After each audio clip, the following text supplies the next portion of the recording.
Hello everyone. So when I post a new video on here, I typically know how it's going to do based on what the record is. Like the Blonde and all of my Death Grips videos are going to be super popular, obviously. But there are a lot of records in my collection that I wish got more attention, and I know if I post them, they're not going to do as well, but I thought I would get on here right now and explain why I really like 5 of these records and why I think you guys should check it out too.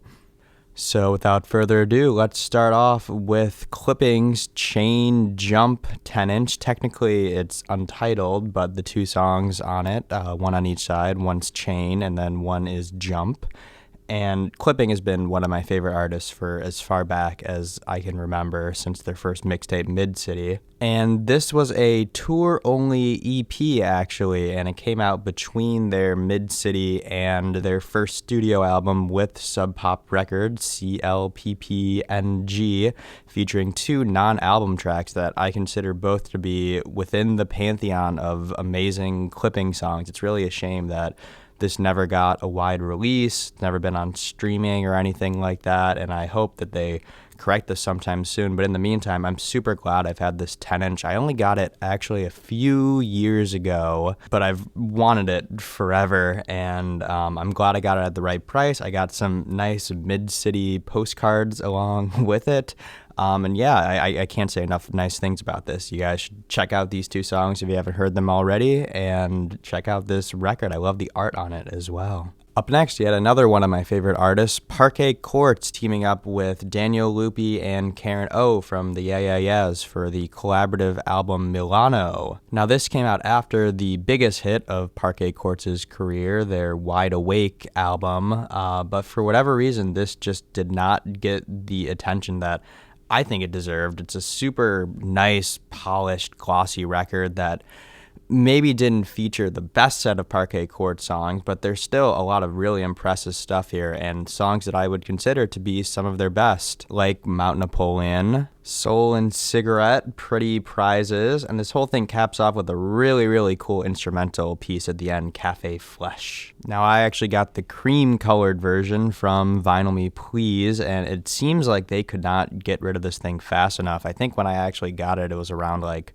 12 or 15 bucks or something, but absolutely worth every penny on this. If you guys get the chance to listen to this album, please do, especially if you're a Parquet Courts fan. Don't let it slip underneath your radar, and I hope you love it as much as I do. Up next is a band that I'm a little ashamed to admit that I haven't been as into as I should have, considering how much I love this EP, but Losing Feeling by No Age.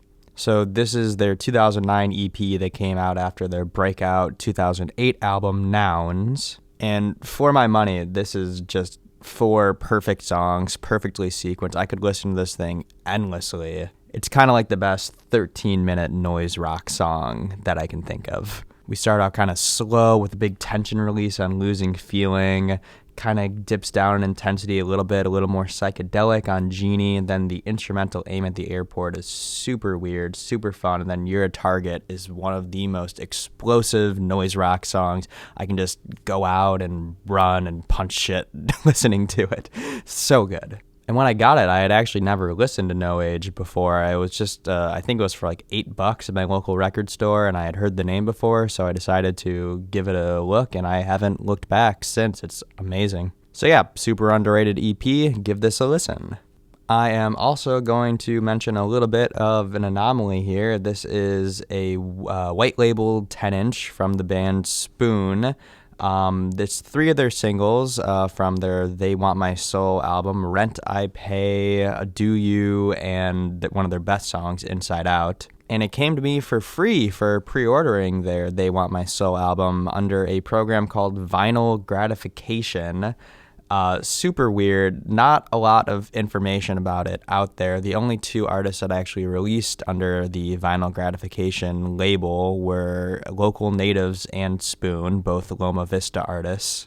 But yeah, it seemed like a very cool kind of way to get people to go to the record stores, even though the record store that I went to do this kind of seemed confused by the rules, and it may have been more of a hassle for them in the long run.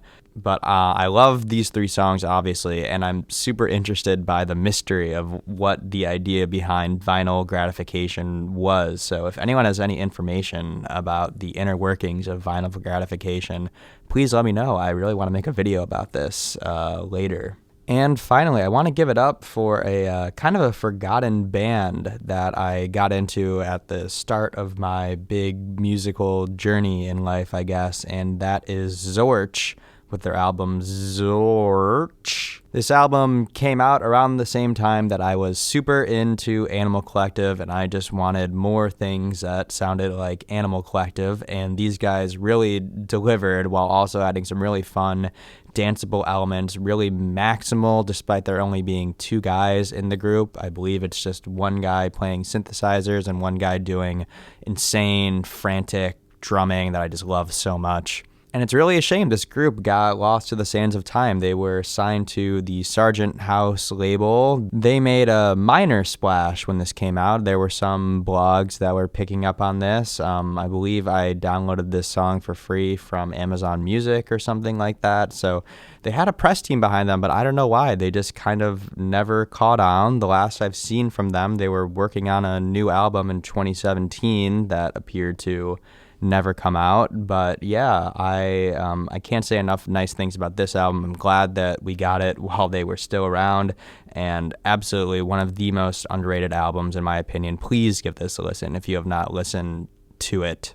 And I'm going to call it there. Those are my 5 most underrated albums in my collection. You'll be seeing unboxings for these over the course of the next 5 days.